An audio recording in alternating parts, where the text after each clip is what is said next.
Okay, what happened? Go ahead, tell us. Have some in my nose? Oh, that's...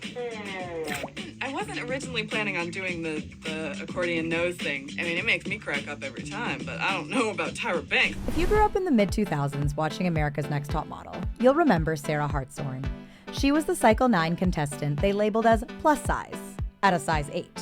Looking at your body, I see a girl that could be a plus-size model, but is on the thinner side of that. I worked as the plus-size contestant, then I was a plus-size model, then I quit modeling, gained a bunch of weight, became a plus-size person. I think everybody should just work with what they got. And if it's a lot, that's cool. I think they really wanted me to be like, yeah, these skinny bitches, like curvy girls rock, real girls have curves, and I didn't feel that way. You know, I love her body, and I love her face. Well, I'm still a little concerned she's a little small for plus. It was the highest rated season the show ever had. And for a lot of us, especially those of us who were teenage girls trying to figure out what our bodies were supposed to look like, that season left a mark.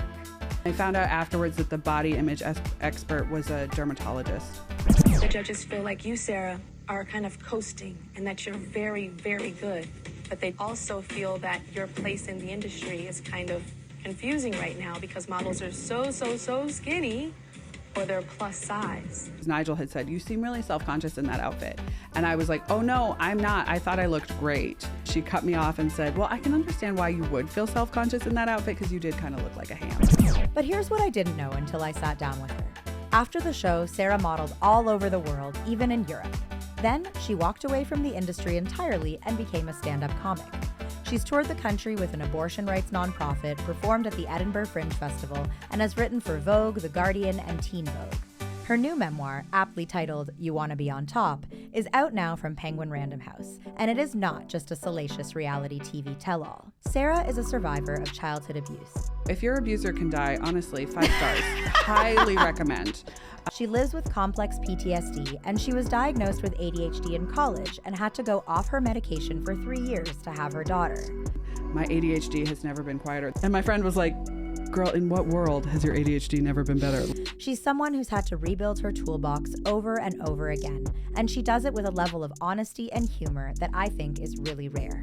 If my routine gets disrupted, I am back to square one. I have all my tools and like I know what they are, but I forget how to implement them. This conversation goes to some real places. We talk about what it actually costs to be on a show like that. They did not pay us. They were not required to pay us, and they did not pay us. The NDAs. If you do anything to compromise the sanctity of information, we will garnish your wages for the rest of your life.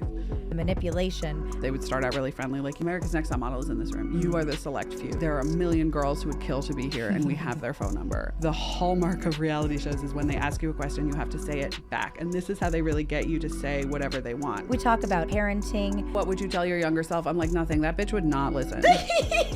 We talk about what healing looks like when the trauma isn't behind you, but inside you.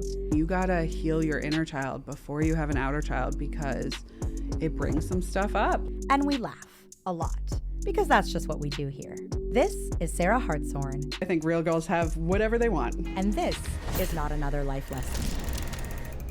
Not another one. Hi. I'm so excited to be talking to you. I know. You're one of those figures that didn't really exist in any framework of my mind for I don't know how many years. But when I had the opportunity, our friend who recommended that I talk to you for the show. Yep, shout out Meg. Shout out to Meg.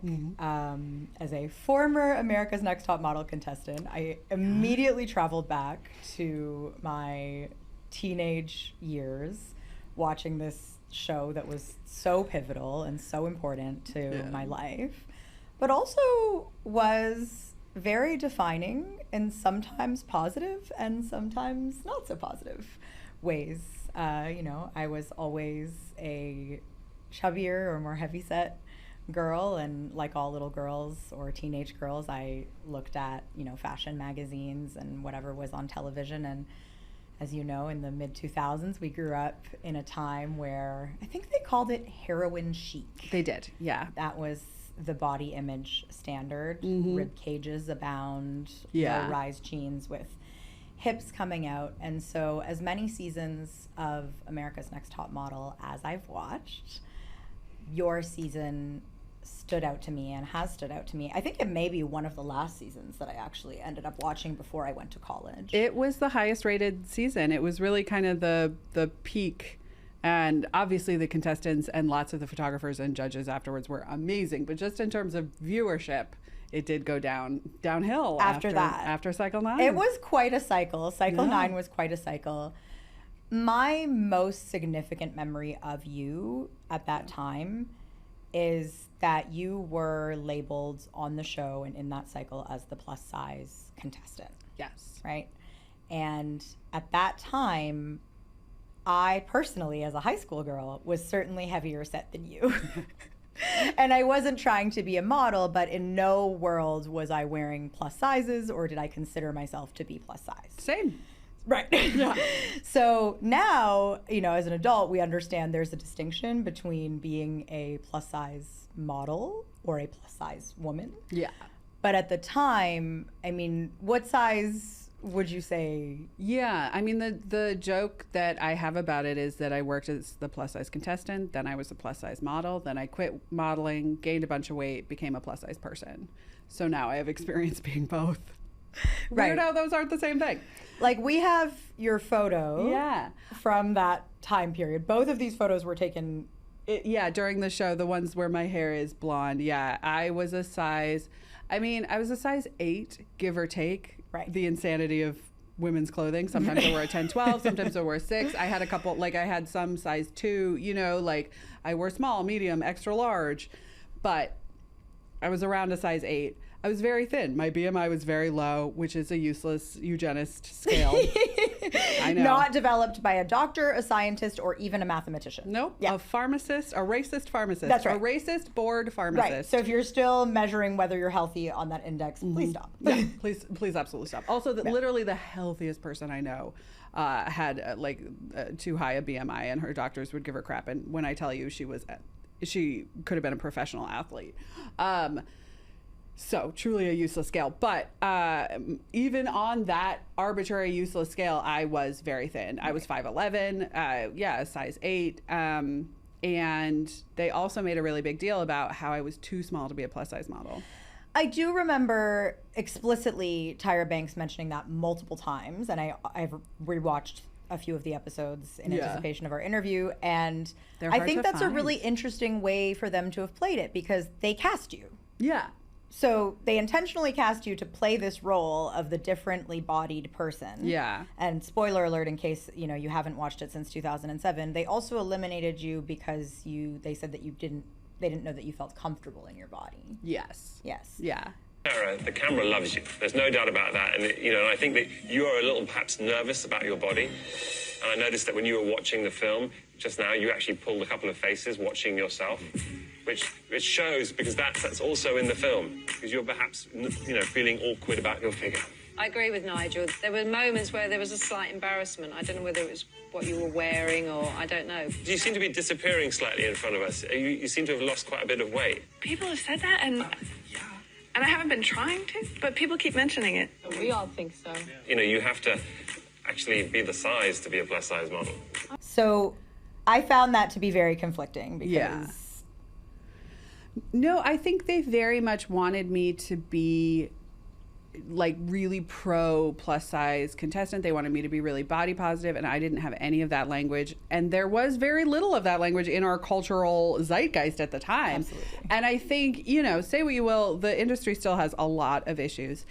But I do think it's good that young girls at least have some idea of the language, because I really had no idea. I had no idea what plus size was. I was like, is that the section in my mom's JCPenney catalog? Yeah. I was also from a town of 635 people. Right. I was very young. I was very naive. I didn't know anything. And I went on to the show. I think they really wanted me to be like, yeah, these skinny bitches, like curvy girls rock, real girls have curves. And I didn't feel that way. And I still don't feel that way. I think real girls have whatever they want. Right.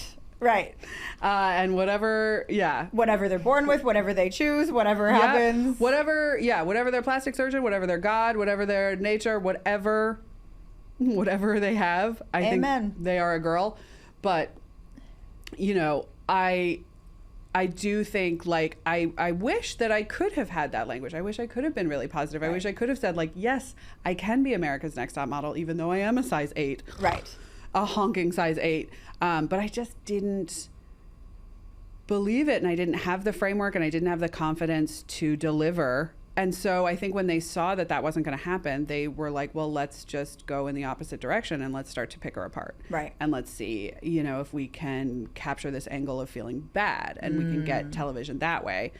And I didn't want to do that either. Right.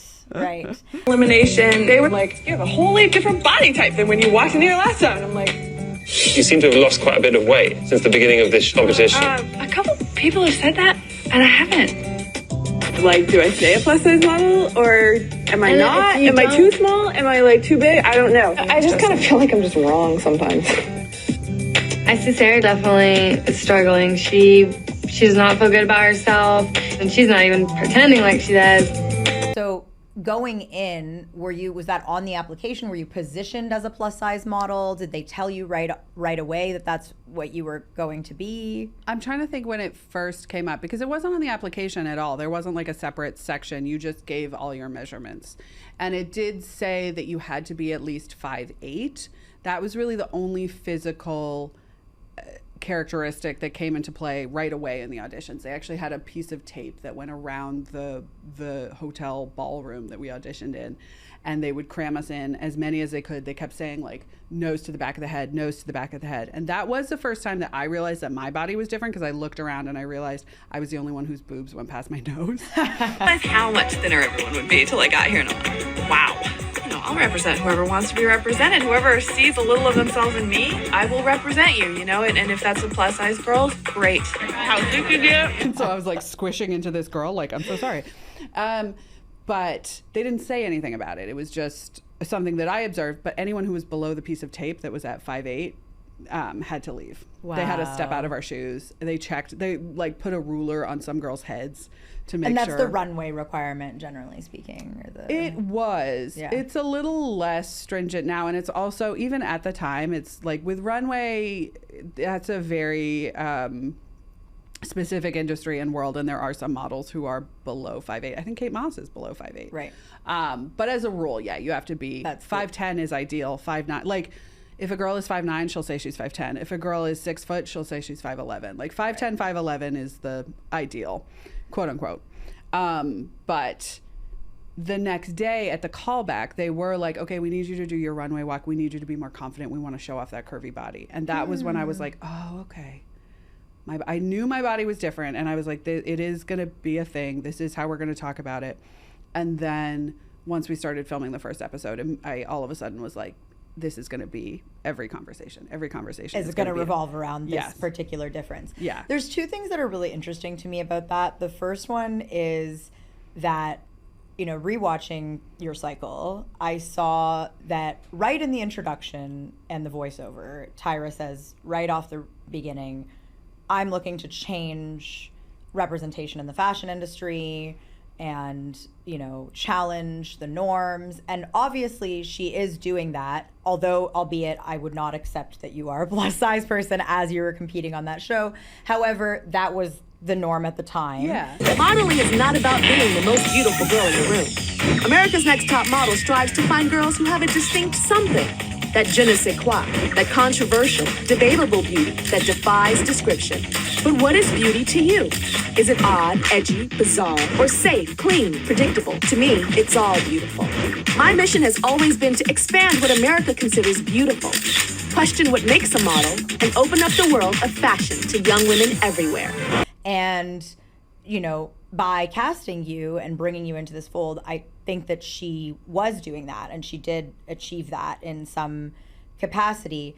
On the other hand, making that so much of the focus of your plot line and making you the only one then competing on an even keel with all of these other women who have very similar body types sort of feels counterintuitive to that in a way, because you weren't just there to model. You were there to compete in your own capacity. Yeah. As to prove that plus size modeling is real modeling and is to like the way I put it in my book is that I realized like all these girls were the ideal and I was not that. Right. And my job was to prove that not that was as good. Right. And I didn't believe that at the time. Which is sad, and I wish I did. I mean, you were how old? 19. Yeah, so I don't think many 19-year-old girls, whether they're televised or not, are fully, first of all, literate to the world of any type of body positivity or body confidence, even today where that language exists all over TikTok and social media. But it certainly did not exist in 2007 where our only representation of bodies was like Us Weekly covers with Paris and Nicole Richie. Yeah, and I think it's also the thing that is hard to convey to kids, to these kids today, is that it's not just that thinness took up the bulk of the representation. It's that any deviation from that was immediately persecuted as like the worst crime that a woman could commit. Like Jessica Simpson, Beyonce, J-Lo. Renee Zellweger, when it was for the role of Bridget Jones. Exactly. Like to gain weight was literally headline news. Yeah. Like it, and not just, not just like tabloids, like it was in Vogue, it was in newspapers picking up stories about how fat Jessica Simpson was. Yeah, and the thing is that's so crazy is I really distinctly remember them being a different body than what I see now if I look them up. Right. I remember explicitly, like maybe 5-7 years ago, going back and saying, I'm going to look up a picture of Jessica Simpson when she gained weight. And I was so shocked. It's so shocking. And it really shows that we do not have an understanding of bodies, really. It really put us out of touch with our physical selves. Like I remember I was talking to some kids in a school for the first and last time because I did make fun of a kid's name and also swear. So I was like, okay, well, that's the end of my inspirational I also give school. talks and I decline high school talks because it makes me very nervous. No, I was like, okay, well, I tried it and it's not for me. Yeah. I mean, I had a great time, but it's not good. But I was talking to these kids and they were like, well, models didn't used to be so thin. Like, look at Cindy Crawford. And I was like, I've actually met Cindy Crawford. Cindy Crawford is a size 2. Right. Cindy Crawford is very thin. She is, if you saw her in person, you would be quite shocked. Like, I don't know if people understand the scale of the body dysmorphia that is at a huge cultural level. Like Cynthia Nixon was quote unquote the fat one in Sex and the City. Oh yeah. She is tiny. very thin. Yeah. It's really almost disturbing. I love, we have come such a long way. Something I love about the way that you talk about your physical body and just the movement overall is we know there's a body positivity movement and you've talked quite at length about something, it's kind of a reframe you've done, which is body neutrality. Yes. Talk to us a little bit about that and why that's important to you in terms of a reframe. Yeah. I mean, so when I was on the show, it really messed with my sense of identity and it really absolutely tanked my body image.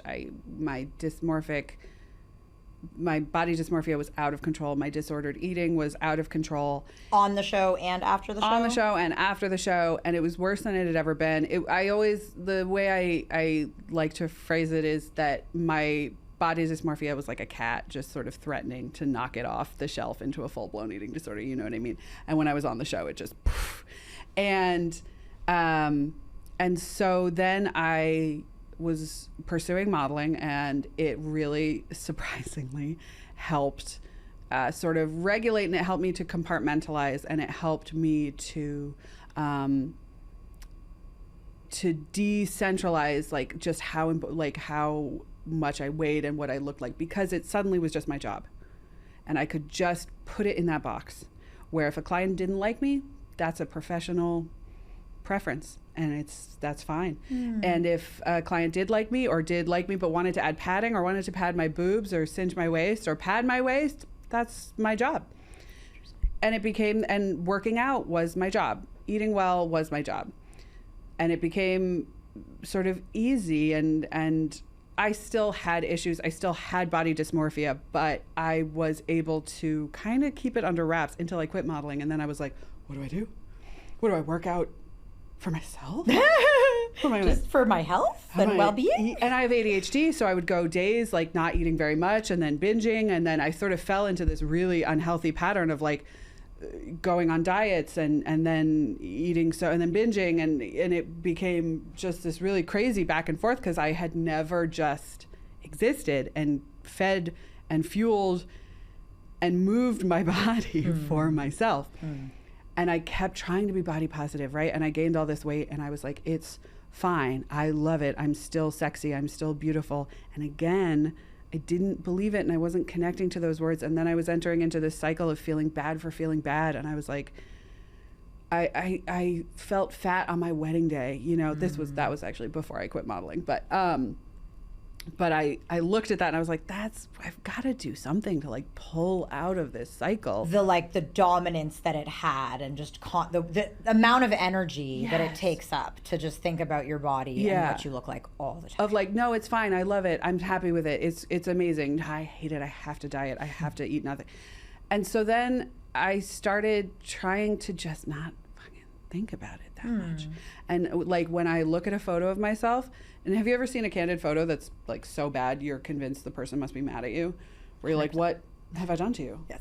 Why would you do that? You're my mother. Why would you post this for other people to see with their eyes? Do you know that? Do you understand that's me? Like, unfortunately, most of them, yes. Right? I have like my fake candid where it's like I kind of see out the corner of your eye and I'm like, no, like, or the like, oh, okay, yeah. But then a true candid, like, just like the tagged photos on social media, you're like, oh, okay, I've wronged you. Yeah. And I'm sorry. But so I started to like, when I look at a photo, I decided to just say, that's a photo of me. And I act like a guy trying not to come because my brain is like, like thighs, chin, whatever, you know, and my brain just goes, nope, that is a photo of me. Baseball. Grasshoppers, tap dancing. You know what I mean? I just think. Do you look away from the photo? Like, No. if anyone wants to try this tactic or change their mind frame, is there a step? Like, how does it? I mean, okay, that's a great question. I've never actually watched through it like this. But what I do is I look at the photo. You really look at the photo. You don't like close your eyes. You look at it. That's you. That's a photo of you. And the crazy thing is that if you start to think in a certain way repeatedly, even if it feels forced, even if it feels fake, right? Those thoughts are still there. I'm just not letting them through the tunnel. You know what I mean? I do. And they will get a lot quieter, right? I see a photo of myself and I say, oh, that's a picture of myself. I had an experience on a trip recently. I went to Thailand and it was a different time of day, same bathing suit, right? And somebody had taken a photo of my partner and I in front of this waterfall, looked at it, was horrified. Yeah. And was just like, oh my gosh, this bathing suit used to look so much better on me. Look at all these things that are hanging out. And then later on in the afternoon, we had taken another photo, similar position, different location, different whatever. Bathing suit looked banging. Yeah. And this is the other thing. I was like, why am I more inclined to believe? When you see a good photo, you got to do the same thing. You got to say, that's a photo of me. That's the same person. And that's actually a little phrase that runs in my head is same body, right? If I catch a glimpse of myself and I'm like, oh, okay. Hey, girl. Right. I still do, right? I'm like, nope, we're not going to go down that. Because if you go down that road, you're still letting the thoughts in of like, how you look is so important. How, like, okay, you're actually okay because you look okay in this light and this angle. No. Right. That's a photo. Same body. Same person. Same representation. That's wonderful. Thank you just shut it down. Thank you for sharing that. I think there's a lot of people, I mean, that's a very meditative technique and it's really based in mindfulness and the idea of not letting, like having the thought, observing something, but and knowing it might exist, but not letting it take control. And that's I think we're going to talk about ADHD and the many ways, but I think that's such a important reframe for people that's going to help a lot of people. We are here to talk about your book. A body of work that, I mean, you were on America's Next Top Model in 2007. Yes. That's right. So we are sitting here 2025, which is absolutely insane. However many years later, almost 20. Crazy. I know. But you've decided it's time to share some information with people. The book is called You Want to Be on Top, a memoir of makeovers, manipulation, and not becoming America's Next Top Model. Spoiler alert, it's been almost 20 years. You got to watch. I didn't win. It's, yeah, that's right. You know, almost, what was it, episode 8? Episode 7, I was something in like 8 that. episodes. Yeah, I think, and at that time, it was like, what, 12, like 10, 12 episodes? 13 girls. And but there was also a bonus episode. So I think I was like the 6th or 7th to get eliminated, but I was in 8 episodes. Yeah. So obviously everyone knows reality TV, ironclad NDAs. We will get to that. Yeah. Is that the primary driver of the time gap, or what brought about at the time to write this book? Yes and no. It really is more chance that the story started to solidify and become an idea after the NDA had largely expired. But I can't really take credit because, like so many great works of literature, my book got its start on TikTok. You know, Chaucer's Canterbury Tales is a really great series on TikTok if you haven't seen it. His handle is filthy. But no, I was just making TikToks about it and about America's Next Top Model in quarantine. Yeah. Because where so many great things started. I know. I hate saying, because I know it was a terrible time for so many people and there was all sorts of darkness, but we were really just doing things. And we were throwing shit at the wall because we didn't have people's reflections coming back at us and people's judgments, and a lot of us, I think, were putting things on TikTok that I wasn't putting on any other platform, right? Including stories about Top Model, and I was shocked that people were still interested.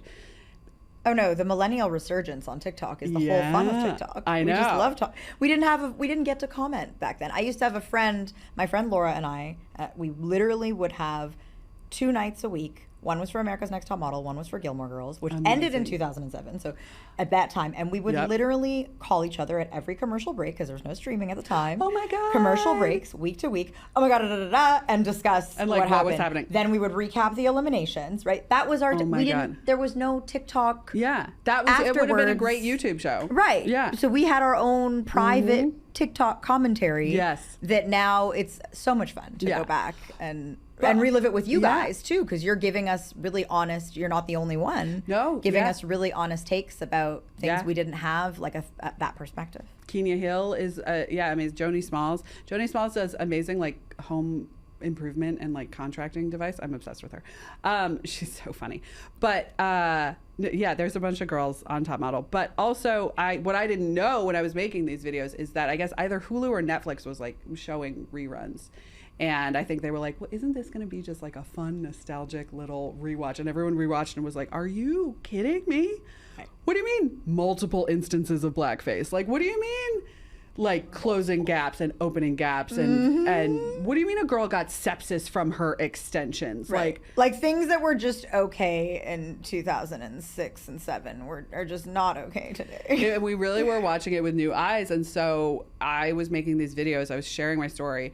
There's this larger like audience experience, and they're commenting on my videos and being like, this is kind of messed up. And I was like, is it? Right. And that sort of opened this door of like, wait, was it not just a fun, silly experience? And then, you know, this literary agent slid into my Twitter DMs back when it was Twitter. So you get approached by a literary agent. Yeah. And she was like, have you ever thought about writing a book? And I was like, no, I haven't. But, you know, I do know what I would call it if I did. And she was like, so yes, you have. And I was like, I suppose so. Fair. Yes, I have. And originally I wanted to call it I Came Here to Make Friends. I didn't come here to make friends. I came here to win. I did. I came here to make friends. Did you? I did make friends. I made great friends. But we changed it because we wanted something that was more like Top Model specific. And also this is just a hilarious double entendre. And you want to be on top.com. Like, right. No, they knew what they were doing with that theme song. Oh, 100%. Absolutely. I don't even know if I'm going to be allowed to cut it in because, you know, then they'll take it. I know. I realized I shouldn't have sung it. No, it's fine. No. You're allowed. You're allowed to remix. You know, play it backwards. So you get approached by the literary agent. You start the process. To me, this is so much more than an ANTM tell-all. I love, obviously, like I said, there's a fascination. People want to talk about what it meant culturally at the time. It's almost like a historical artifact and a different perspective. But there's more to it than that. And I just kind of want to get to the heart of who you think it's for and what you're hoping people get from the book, aside from like a salacious story about a reality TV show. I would say it's definitely for any fans of the show. I think I hope there's enough salacious details in there that I would say so, that provide, enough of just a glimpse of what it was like behind the cameras, and also, just the whole world and the power dynamic and the producers. And I try to convey my top model story, which is a small part of the story, admittedly. But I did also interview a lot of other girls from my cycle. I interviewed crew members. I talked to one executive producer. And so it's definitely for anyone that's a fan of the show. I would say it is also for anyone who is maybe neurodivergent, maybe has body issues, maybe wants to reflect on the media that shaped us and how that impacted us for better and for worse. Because like you said, I think Tyra did make the fashion world more diverse. I think also the show and the fashion world ended up having like kind of a back and forth. Like I remember on my cycle, she was like, we're casting the weird looking girls. Fashion was already moving in that direction, right? If you look at, there were a lot of models that were becoming famous, like, what's her name? Her name's Gabby something. If you saw their face, you would be like, oh, that's a very like androgynous, weird looking, beautiful, like very cool looking person that is not the traditional like supermodel, symmetrical, stunning, like doll face. They have a very interesting face. There were a lot of, sort of Slavic, weird looking girls. Totally. That were really dominating the fashion. So that was like her pulling from where the current was going. But also there were transgender models that were on the show. There were I really don't remember that. Yeah, Isis cool. King. Okay. Isis King won? Yeah. Maybe was a finalist? Okay. And then went on to have a really great modeling career. And also, I mean, the racial diversity on the show very much compared to the fashion world, much, much, much better. There were plus size contestants. There was a plus size winner. So I think who then went on to work and model. And so I think she did make the fashion world more diverse. That's undeniable. Sure. It was also a really exploitative environment. Yeah. I would argue that's also undeniable, but there's people that want to deny it. Right. And you're also coming at exploitation from two angles, right? Because aside, you've got the fashion industry, which we all know is exploitative in its own way and has its, you continued to work in it for a little while after the show before you retired. And then you've got the reality TV industry. Yeah. And that's, the Venn diagram of those two things just feels like a giant toxic pool of sludge. So I'm, and you do get a lot of that in there. So as I was reading it and going through it, I really felt like it was a beautiful piece of literature that did obviously take us salaciously behind the scenes. So many awesome details, which I will not spoil here. I'll spoil a few, but not all of them. But really, understanding the psychological impact that, again, the media environment had on you. Also, going into it and how you were shaped along the way and afterwards. There's a lot in here, I think, for exactly who you're talking about. And definitely the millennial audience for sure. Yes. But, you actually also do shout out Gen Z in there as well and their, perception of Yeah, I feel like, I don't know. And also I think Gen Z might be a good warning tale because also, I was on the show when social media was so brand new. And I think that reality and social media are very tied. Like reality TV and social media are sort of twin flames that can really fuck you up in some ways. It's crazy because you went the opposite direction. Like you built a social media platform off of social media, not off of your Yeah, you know, because we had to erase our social media right, accounts. at that time, it's now, not the same. I'm sure they cast people because of their social That's media right. presences. I know, but like they- Love is Blind, they literally go in and send DMs to people on social Yeah. media in those cities who Yeah. look single. So yeah, it's a very different landscape now, but sure. there certainly are parallels to the industries, and yeah, I think a lot of people do sort of contemplate. They're like, oh well, you know, I should be on a reality show, and it's like, sure, Right. come into it with open eyes. Right. Know what you're getting into. It's so hard because I feel like as much as people say this is what you're getting into, this is what you're getting into, you always get those people when they finish who are like, I had no idea what I was getting into. And it's hard because I'm sure there are things that it's just impossible to know unless you actually experienced it. But Truly, when people are like, oh, what would you tell your younger self? I'm like, nothing. That bitch would not listen. Yes, I got that from the book. You were, and rightfully so, you were picked amongst, I mean, I think you said in Boston alone, where you auditioned, there was at least 10,000 other girls. Yeah. And you didn't have the traditional model body type, and they Yep. chose you. I mean, there's nothing in the world that would have No. told you not to go for it. That's insane. Yeah.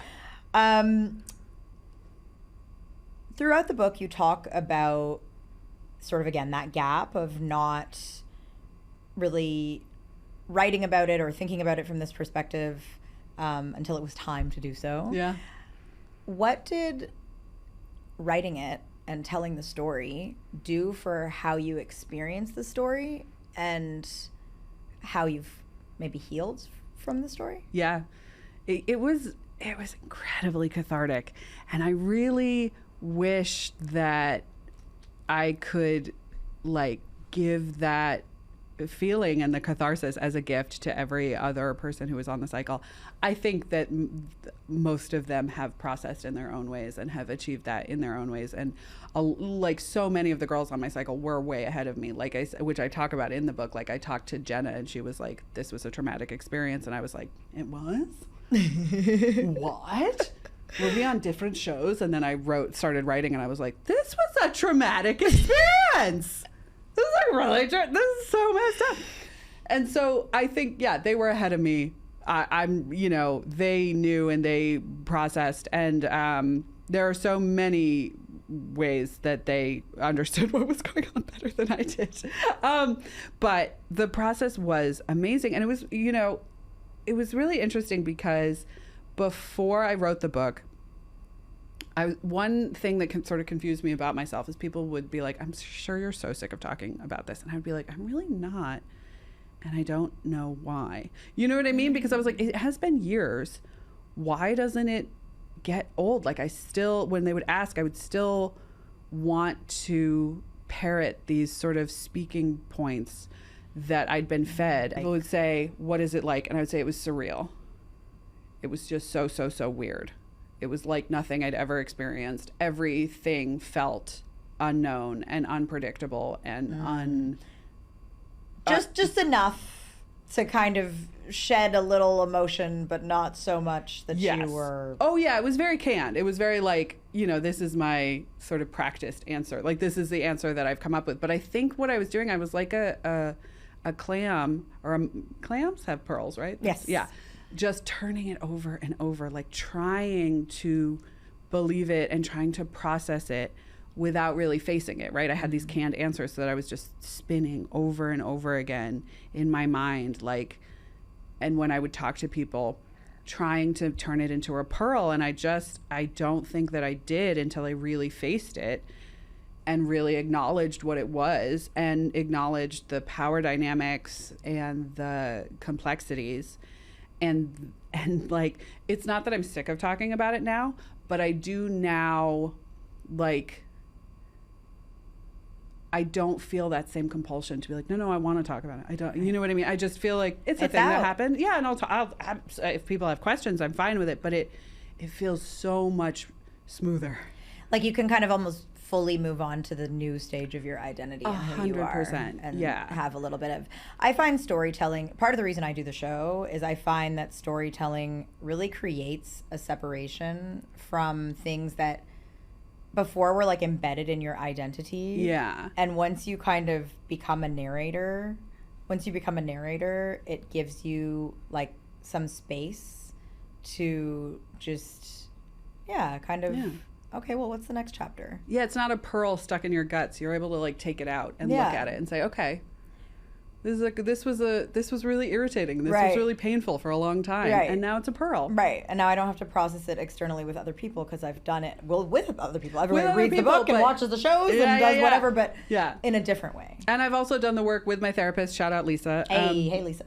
No, we love a good therapist. Love a good therapist, but it's like, it was so cathartic, and also just writing a book was also cathartic for me because I forgot that a writer is what I wanted to be when I was a kid. Oh, I love that. And I'd totally forgotten.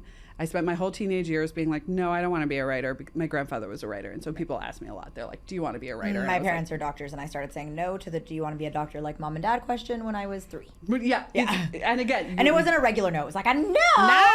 Yeah.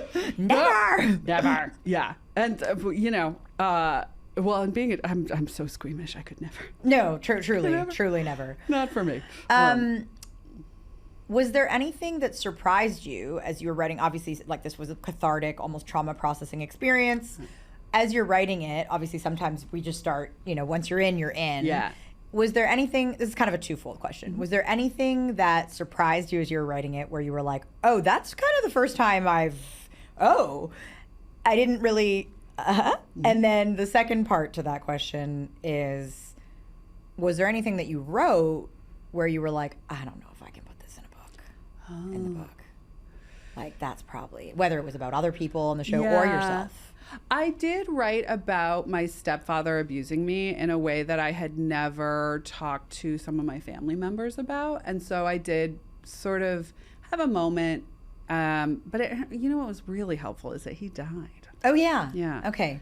Which, if your abuser can die, honestly, 5 stars. Highly recommend. Don't 10 out of 10 experience. 10 out of 10. Don't kill them. But right. No, for sure. We're not co-signing that. But if, it's just natural causes. Listen, natural causes. Karma. God bless. The spirits. The ancestors came. And the timing was really crazy. He died while I was pregnant. And so I was too pregnant to even have to pretend to want to go to his funeral. It was really beautiful. But I wrote about that experience, but I had been talking about it and I had been processing that for a long time. So I had some hesitation just of like, well, they're going to know. And I think the trauma thing a lot of times can be very complicated with, people with PTSD, I find often feel like, oh, everybody knows. You walk out, you're walking around the world and you're like, everyone knows that I'm traumatized. To the point where a really common experience that I've talked to my friends who have PTSD, one thing we talk about a lot is like, you just sort of assume everyone knows. So there's a lot of times where I'll be like, well, when that happened, and my husband will be like, I have known you for 1,000,000 years, and no, I don't know when that happened. Like you have never said that out loud. And I'm like, oh, but I assume it's just on my face all the time when I walk out into the world. Right. It's just so palpable inside. Right? Yeah. And so I think, that was sort of I had to explore that a little bit of like, what's it going to be like to know for sure? It's really out there in the world. But it was an important part of the story. It was relevant to what was happening on the show. That was the first time that I had had a really disassociative episode where I was like, what's happening? And so I really wanted to write about that. And I'm trying to think, a lot of things surprised me. I do think I sort of thought that Twiggy had actually been really nice. And I had sort of just misinterpreted everything she said. And I was really sensitive. And, it was just a judging. And I was like silly. And then I wrote it and I was like, no, man, that was mean. That was not a nice thing to say. And also I understand why she said it. I get it. She was a judge. And also that probably didn't feel mean to her. Like I have a lot of compassion for her and why she said it. But that was freaking mean. You know what I mean? I was like, I wasn't wrong. Right. That was mean. Right. I think that it's, first of all, I feel like as a PTSD survivor, and also you've mentioned ADHD, which I share with you, both of those profiles. Yeah. Empathy is a a funny one with us because we have so much compassion for everybody else's experience because we needed that compassion for ourselves. Yeah. And so, you know, you often look at people who have harmed you from the lens of like, yeah, but you know, their humanity and whatever their experience was, which is honestly, I wouldn't trade that for the world. But also, it was mean. Yeah. And like that's okay. Hurt people hurt people. Hurt people hurt and people. it was mean. Yeah. and you can acknowledge the impact and, you know, like without needing to swallow it. And that the empathy is such a double-edged sword. And it's also like one of the things I find with ADHD is I'm like, well, no, it's fine. Of course I have that empathy because I'm thinking of a million things. You know what I mean? So one of them, is going to be why they would do that. Right. Like, and it's not out of my way. You know what I mean? I'm bopping around. Yeah. I'm good. Don't even worry. Like it's I'm part of the processing. Yeah. My neural pathways are bing, bing, bing. You know what I mean? I'm going that way anyways. Don't worry about it. 100%. Yeah. 100%. And okay, so we will get into the ANTM experience and some of the things the judges said. But since you have mentioned it, was there anything in particular that Twiggy said? Are we I know it's in the book. Yeah. So No. I've talked about it. I've made TikToks about it. I'm trying to think. I think the meanest thing she said was, well, I really understand why you would feel self-conscious in that outfit because Nigel had said, you seem really self-conscious in that outfit.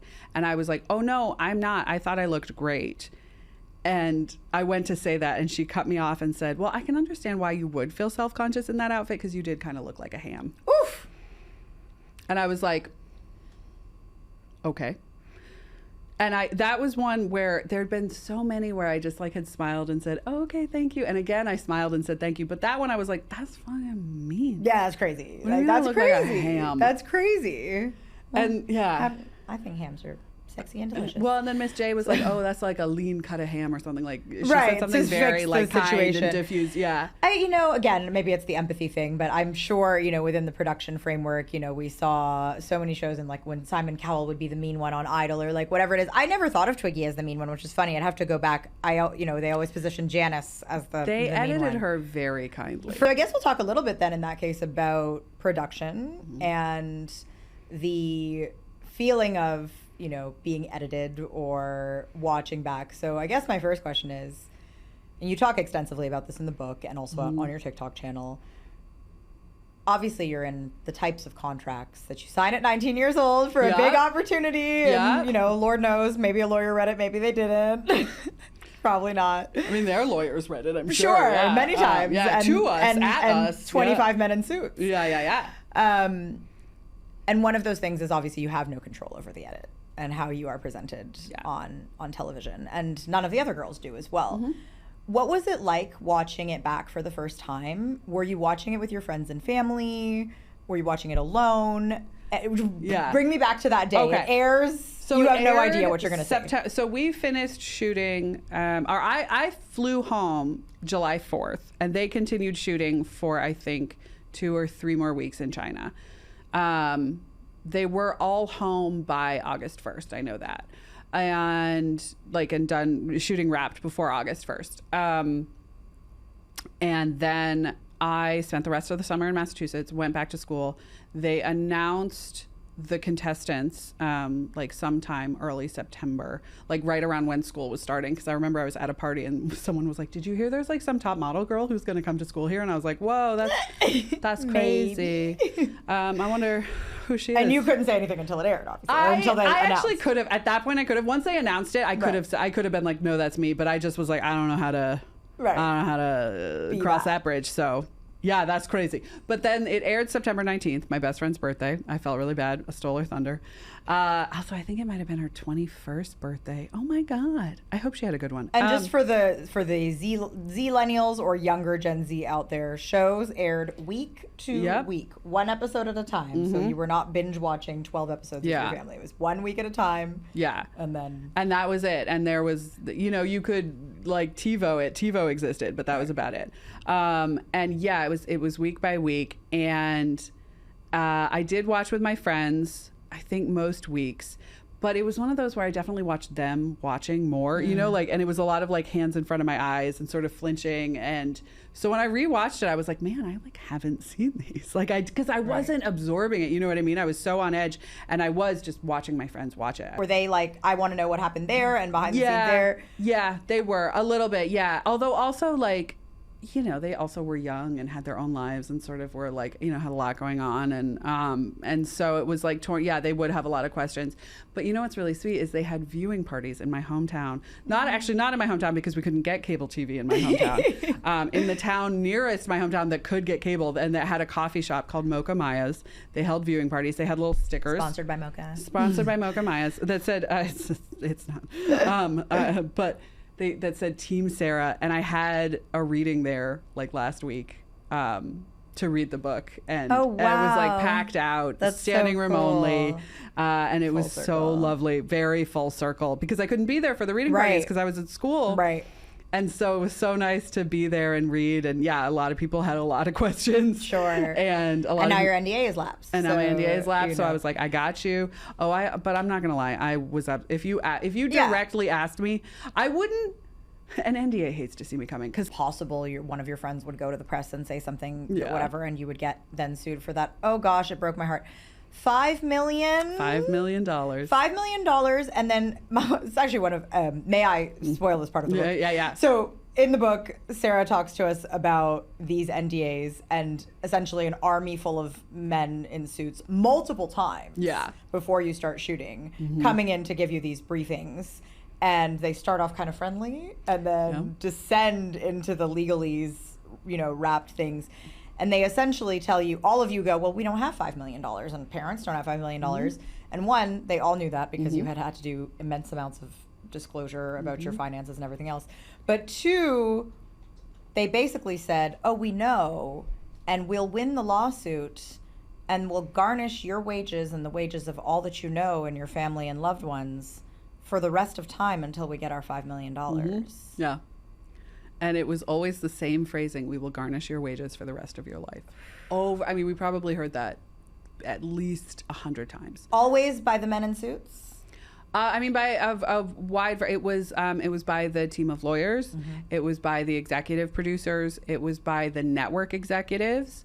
So we heard it from like different people over and over. We would have these quote unquote meetings that were really lectures. Right. Just saying like, you know, yeah, like you said, they would start out really friendly. Like, you guys, you are America's Next Top Model is in this room. You are the select few. Like, you know, there are a million girls who would kill to be here, and we have their phone number, and we could call them, like, and if you do anything to compromise the sanctity of the information, we will garnish your wages for the rest of your life. When did that expire? Technically, it didn't, because the show has never been canceled. They just stopped making it. Right. But it's been off the air for so long that legally it expired 5 years after the last episode aired. So you had no idea what the term, you could have, for all you know, it could have been the rest of your life never saying a word about it. Some of it is in perpetuity, but you can't legally require someone to be quiet about abuse. So, you know, I've talked to a couple lawyers. Right, They've basically said they probably won't sue you. And hopefully they won't. Right. Yes. Yeah. So what are some of the other things that maybe you discovered throughout the course of production that you had signed on to on the dotted line without really fully understanding the weight of what that? They did not pay us. They were not required to pay us, and they did not pay us. They were not required to pay for our food, but they did for some of the time. Well, they didn't want you eating all the time. Obviously, they want you eating all the time. You were already plus size there. I know. Literally always plus size. And also, man, they were always like, you know, do you think you eat more than the other girls? And I was like, I don't know. I don't think so. These will size 0. These are 0, but they're annoying. And I could go up to a size 3, but it depends on the pants. It's not even me. It really depends on the pants. Throughout the day, it is weird. You are around all these skinny girls who are so thin. And so you're sort of like, okay, so maybe I go to bed not feeling as good as I did when I woke up. I weigh the most in this house. Not just in the movie, but then post-movie. Really, Bianca, I really want to play that game. How much do you weigh, Sam? I'm not telling you. I don't want to talk about it. I'm so sick of this. Yeah, the size thing, it's awkward and it's weird and I don't really know how to deal with it. So I'm just like, hi, here I am. Do with me whatever you want. So. They, like the behind the scenes producers, would ask you there that? were line producers. They're called line producers, and they would sit just behind camera, and you were supposed to look at them. So when you see in a reality show, when you see someone, they're usually in like a nondescript room with just sort of like vague decor behind them. They're always in the same outfit throughout different episodes. That's them being interviewed by a line producer. And so we would have to have our, interview outfit, which we picked out very early on. And then we had to like bring that everywhere we went in case they wanted to interview us or do an on the fly interview is what it's called, OTF. And there would be a line producer just to the left of camera that we would look at, and they would ask us questions. And then this is like the hallmark of reality shows is when they ask you a question, you have to say it back. And this is how they really get you to say whatever they want, right? So like if they say, what do you think about Ebony not doing well in the challenge? You say, well, Ebony didn't do that well in the challenge and X, Y, and Z. So that, or even if you say like, I know that Ebony didn't like do that well in the challenge, but I actually thought she was great or whatever. Then they have a clip of you saying Ebony didn't do that well in the challenge. So that's how they get like They call that Frankensteining. Frankenbiting. Yeah, Frankenbiting. Right, yeah. There we go. And so there were producers. So actually the person that I interviewed, he went on to become an executive producer, but on my cycle, he was a line producer. So he was the one asking the questions. So he would say, what do you think about the fact that Lisa says she thinks you don't belong here or whatever? And I'd be like, I also think that sometimes.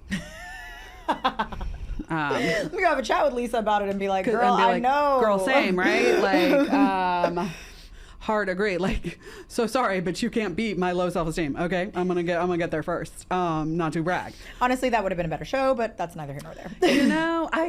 I think an honest show about the fashion industry would be so fun. Mm-hmm. Whether it was a scripted or non-scripted, I think it would be like to really show the non-glamorous, like boring aspects of it. I think would be really funny. That's actually something like I got out of the book. I couldn't quite put my finger as you were really discussing like the pre-production, the extensive nature of they put you on this bus and then you go over here and then it just seemed so long, or just packing. I don't know how many hours the days were. Yeah. But I was just sitting there being like, oh my God, I remember how badly I wished I could be on one of these shows, and this sounds so tedious. So tedious. And all production is tedious. Right. Which I think is something that you discover, right? When you go, you're like, oh man, there's more to everything. Every industry has, more to it than you think before you go in. But yeah, it's tedious. And, I talked to a crew member and I was like, I always felt like you guys were working harder than we were. And like our days were crazy long, but your days were always, you know what I mean? Like you would drop us off, then you had to go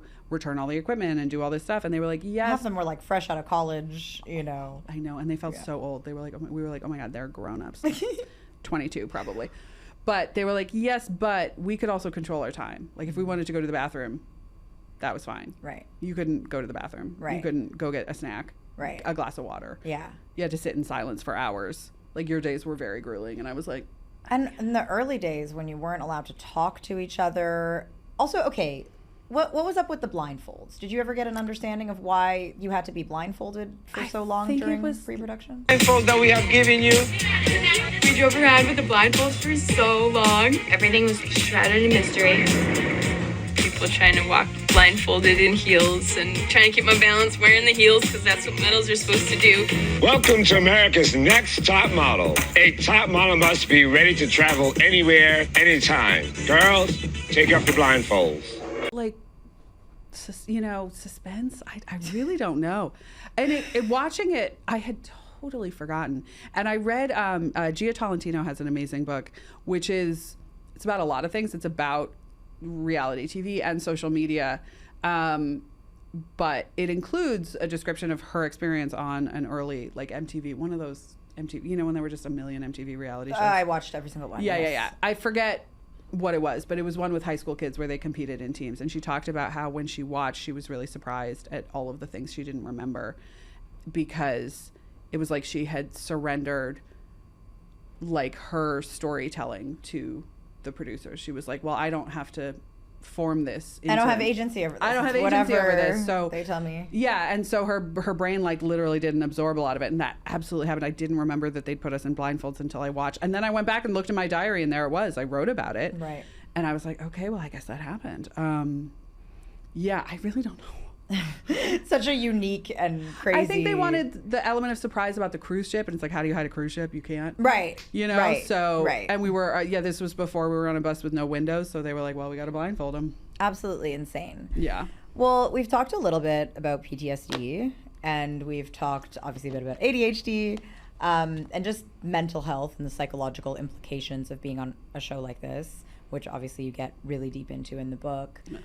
Something that is now a pretty known part of reality television, and you also talk about it in the book, is the psychological testing and profiling beforehand. And honestly, my first thought when I was reading about it was, how did they know these were actual psychologists? But it's the doctor who drew my blood that I really wonder about. Like, he was in a lab coat, but like, I don't know. Yeah, they were doing a lot of testing where I was like, I don't get it. And we were in a hotel room, like there were no degrees on the walls. Right. You know what so I mean? How do you Like, know? In any case, I did see in the sort of resurgence of TikTok former contestants a couple of times. There were a few contestants, former contestants, who alluded to the fact that some of the information that they shared in the psychological profiles maybe was used in the creation of plot lines or in the way that the producers moved about like their questions. Yeah. And in your book, you talk a lot about, especially in the early application, making yourself more interesting and appealing, but also being honest about where you had come from and some of your childhood trauma. Did you have any experiences where you felt like, I shared this and now it kind of feels like they're pushing me towards it? Or I wish I would have been smart enough to have that level of comprehension at the time. I definitely didn't. And so there was the psychological testing where we met with the psychologist, and he was like, I've never seen a profile like this before. And I was like, thank you. Didn't ask if it was good or bad. No question, no follow-up questions. I don't want to know. I just am special. They also, like, even before that, at the callback, you had to fill out this application, and there was this big section that said stressors in your life, and you had to absolutely lay out every single thing. And when they broke it down, I mean, they had a section for everything: housing, financial, medical, insurance. Like if you'd ever had issues with roommates, if you'd ever had issues with family members being sick. It was like writing the book about your life. Literally, I mean, you really like laid it out, and that I knew. I was like, this is the part. That was the prequel to your memoir. This is the prequel. Like this, I got to get this right. Like this is what makes me interesting. And so, yeah, then when we were meeting with the psychologist, it was only right before I walked in the office where I was like, wait, I have to like do this right. This isn't just any therapy session. You know what I mean? But I never was cognizant enough then later to realize that they were using it against me. I wish I had, but I just wasn't. Yeah. I mean, my running theory, and, hopefully nobody sues me for this, but my running theory is that while the legal claim is they do these psychological tests to make sure that you're fit to endure the things that are going to happen on the show. Which I do think is true. Yes. To an extent. For sure. And, they're not going to, whatever. there is maybe an element of, we see opportunities here to create, they're making TV and to create story from all of the things that they're going to learn about you. Yeah. Within your experience on the show, is there anything that you heard either said to you or in general from, could be Tyra, could be the other judges, could be anything, that really felt not just over the line, but like just something that, looking back at it, not only did it feel like that's not appropriate, but also that maybe was internalized for a long time? Yeah, I mean, a lot. And I wish I could say that at the time it felt like a lot was over the line, but I didn't have a line. There was no line they could have crossed at the time. I was fully open and surrendered to them. So, I mean, there were a lot of things. Tyra was always very kind and polite to almost all of us, except when she talked to Ebony. That was the only, when Ebony quit. That's the only moment where we sort of saw her be anything less than like kind, or outwardly seeming anyways. But I did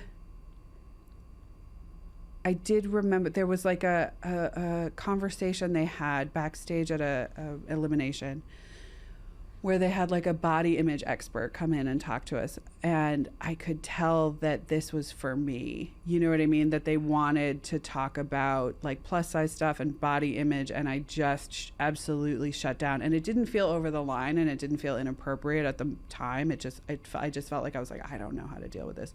I don't know how to do what they want.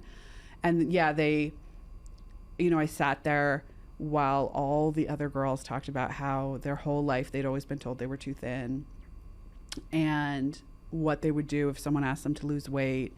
And I was like, you know, I have no answer. Like, I would lose weight or gain weight. Like, I couldn't, you know, I was like, I know what they want, and I know that I can't deliver it, and I don't know how to get there. Like, I don't know how to get myself to be what they want me to be. And I found out afterwards that the body image expert was a dermatologist. I'm sorry? Yeah. Okay. Mm-hmm. Okay. Mm-hmm. So cast body image expert / dermatologist hybrid. Mm-hmm. That is with no other degrees, by the way. I'm not trying to downplay dermatology as a field. But as far as I'm concerned, that field does not have expertise in the psychology of body image. That's really, really wild. Mm-hmm. So I'm guessing, you know, you're a mom to a young 3-year-old now. I'm guessing that this experience is something that you probably wouldn't wish on her per se, or to a woman in that way. I know, and you do talk about this in the book as well, but obviously this was not like just a whole trauma experience. And like you said, you didn't even necessarily process it as such for a long time. Yeah. What were some of the great experiences that you had? Like maybe just, a couple of really good highlights and moments that you just life experiences. I mean, arriving at the house and looking out on the Hollywood Hills was just like wild. I'd never been to California. I'd never been, I don't even know if I'd ever been off the East Coast. I guess maybe I'd been to Chicago. Nope, I had not been. No, I'd never been off the East Coast. And so it was just so exciting. And also, there was like a running bit that I had where I would do this character who was like pregnant and jumping up and who was pregnant and looking for her baby daddy. And her name was Lurleen. She was vaguely based off my grandmother, whose name was Darlene, and did get pregnant at 18, but knew who the dad was.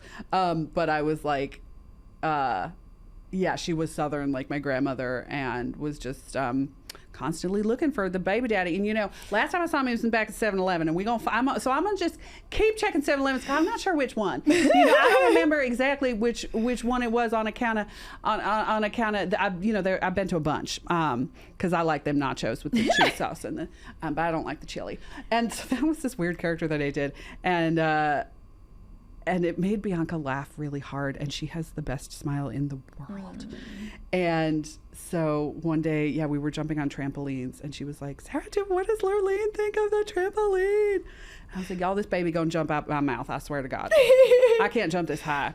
And so, so doing that, I think, was a high point. And then also, after the show, like Jenna and Victoria and I hung out a little bit, and we had nothing in common except the show, but it's sort of, like a trauma bond. It was absolutely a trauma bond, but like it kind of was beautiful, like to have this really weird thing that literally no one else, it felt like no one else in the world understood, which they didn't. Yeah, they exactly. Didn't, except for the other people. Yeah. And also, I've made friends with like Claire Unabia, who was on Cycle 10, who's amazing and is an amazing artist and has 2 kids and lives in Brooklyn and like still models and is just a raging badass. And so, that's definitely been a high point. Like, we've become friends because I interviewed her for the book. Yeah, that's so awesome. Yeah. I honestly, like, the whole experience, like, again, obviously nothing is ever as glamorous as it seems, but also, like, how did you feel about, just the photos coming out, the experience of just being, in that situation, having your photo taken by these professional photographers, going to the Ken Pave salon, like, all these things, like, were they milestones and exciting moments? Were they more stressful than they were happy? Yeah, I will say the first time I stepped in front of the camera for the promo shoot was really exciting because it really was this like, oh, this feels really good. Like, I really like being in my body in this safe way. You know, like I'm so aware of my toes and I'm so aware of myself, but it's not excruciating, you know, which part of that is trauma and part of that is just being a young woman. But to just be like, oh, I can like be really aware of my toe and like really aware of like how everything's sort of positioned in this like, in this very new way that I never experienced. I never had my picture professionally taken. And also it's like you're free to pose and to really do it. And that, you know, that doesn't happen when you're like having candids, right? You're immediately very uncomfortable. And to be in front of the camera and to push through that moment of discomfort and to be in an environment where you're not just like free to be comfortable and pose, but it's actually encouraged, was like, oh, this is like amazing. Right. I didn't really know how they shot music videos, having never been in one, and I'm wearing nothing. I'm pretty much naked. Well, anyways, it makes me very uncomfortable. I really do not like it. That's nice. You had not aspired to be a model either, so was there a level, I know on TV we saw some mentorship and coaching, but was it just throwing you in to do it, or was there a level of like, this is how you model? You know, some of the girls maybe had done some. Yeah. I mean, some of the girls had done it, and if they hadn't, they'd always wanted to. And, you know, like Chantal said, she was put on this earth to model and make babies. And she's done both amazingly and beautifully and gracefully. And we had the same midwife, and she showed me her birth video, and I was like, get that out of my pregnant fucking face. I will kill you. You are showing me a model. I am 9 months pregnant. It's not going to look like this when I give birth. Fuck out of here. So you talked about not being paid. And obviously that's a pretty common thing in the reality show climate. I think today there are maybe like some slightly bigger stipends. I know the Love is Blind cast has published, you know, what they get. Still not fantastic, but it is, you know, for every round they move on to, they get a little more, whatever. Because obviously they're longer away from their jobs and their work. In your case, you're going from a show like this where you're not getting paid to then trying to make it in an industry where a lot of people will take opportunities for the sake of the opportunity, and across industries, especially in entertainment, this is fairly normal, right? We all, I mean, I even as a, you know, in marketing, you know, whatever internship, whatever thing for no pay. But how did that affect your sense of worth moving into the industry afterwards, in terms of like, were you prepared? I know you signed with an agency, etc., but did you have a sense of what your work should be worth and advocating for that, or were you just kind of on the ride? Not remotely. And I definitely advocate for like being really transparent with what I got paid to do different jobs, and talking with other girls at my agency and being very transparent about that, because like any freelance industry, there is a lot of deviation. There's a lot of different, you know, different rates for different things. And I think it's just so important to talk about it. And with comedy and with production too, like, yeah, I had no idea what was normal or what to expect. And I think we have this idea that modeling is so glamorous and therefore must pay a lot. And I was really so first of all, I didn't sign with an agency for a long time, because when I would go to these agencies after I was eliminated, they all said that they couldn't work with me while I had short hair, and they'd cut all my hair off on the show. So are you ready? Yeah. Oh, good. This is a really great thing. They're like, oh, don't worry, we're cutting it all off. There you go. I've been wanting to go short for a while. The only reason I didn't was because I was convinced that I would look like my mom. But then it was blonde and I looked nothing like her. It's amazing. It's so fierce. I love it. So they all said to come back in a year when my hair was long, except for one that was like, if you get extensions and you fix your teeth, we can talk. So I did. They were the extensions were very expensive and very bad. And then I fixed my teeth and my hair started to grow. Eventually I got rid of the extensions and I signed with an agency, a small boutique agency. And I started to, you know, gradually work and gradually get clients. I was doing catalog work, which pays a lot more than high fashion. So I would be getting $1,000 a day to wear 20 nightgowns with Minnie Mouse on them. And you mentioned also in the book that a lot of the times when you were going on these castings or your photos were being submitted, that the photos that were taken on Top Model, they weren't really interested in them because they were so like... They're so elaborate. All the things that make these photos great TV make them not useful for a modeling portfolio. Was there an element of like also them not necessarily taking former contestants from the show seriously, or was it a cosign or was it a disadvantage? I've heard that can happen in high fashion and with like runway and with more couture or editorial, which means like, you know, the magazines. I've heard that those people didn't care or actively didn't want top model contestants, and so they were discouraged from holding in their book. I was shooting catalogs. JCPenney doesn't care, right? You know what I mean? Whatever.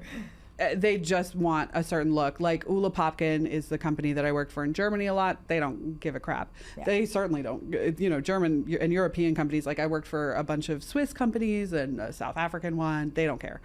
But I have heard that girls who then wanted to, go into runway or go into like editorial, do campaigns, that they were kind of told not to. And if they were big personalities, sometimes that would hold them back. Like I know Angelia Preston had that. I know Bianca experienced that. And they did a lot better when they sort of distanced themselves from the show and withdrew from the public eye.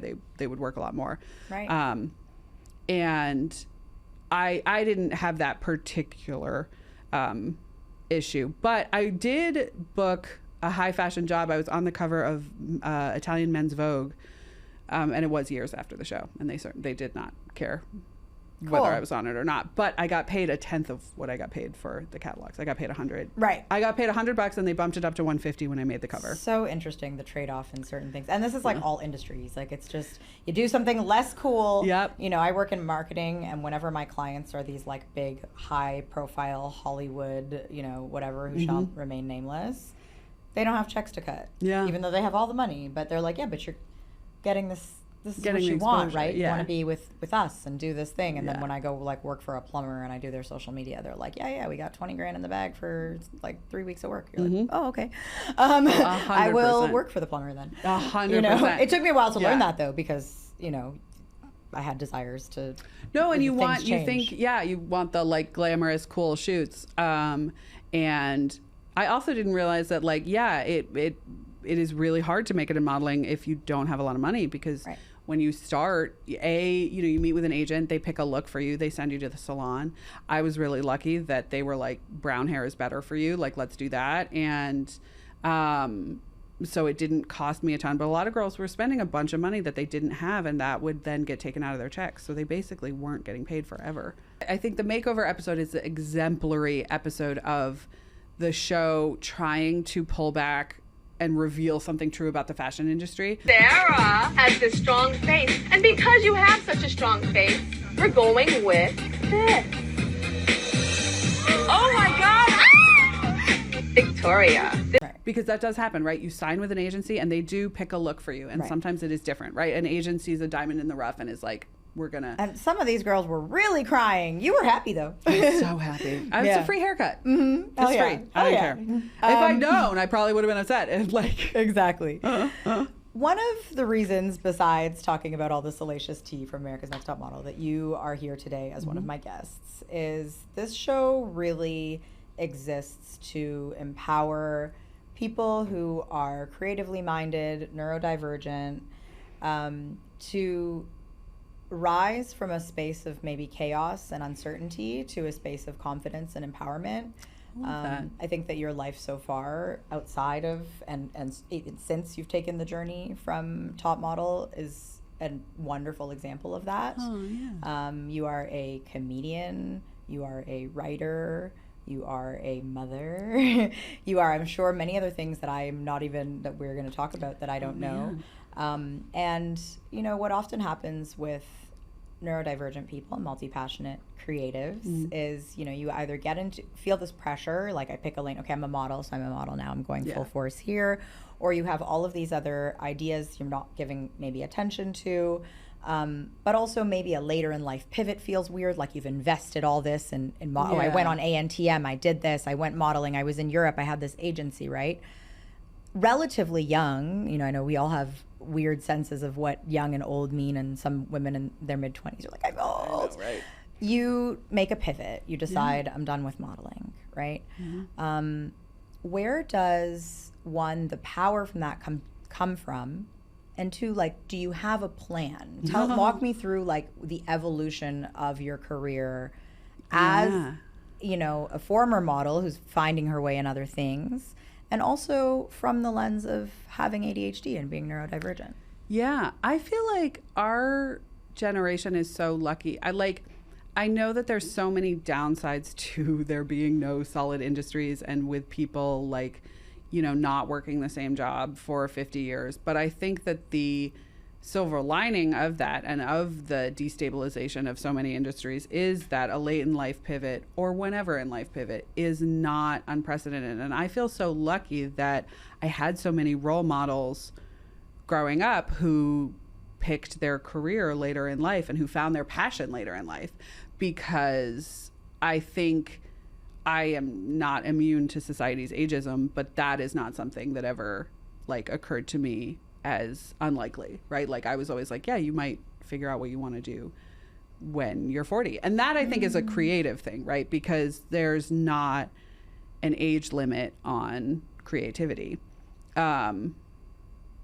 Or I was never raised to think that. I believe that. Yeah. And like my grandfather was a poet, and then he was a painter, and then he was a really successful novelist.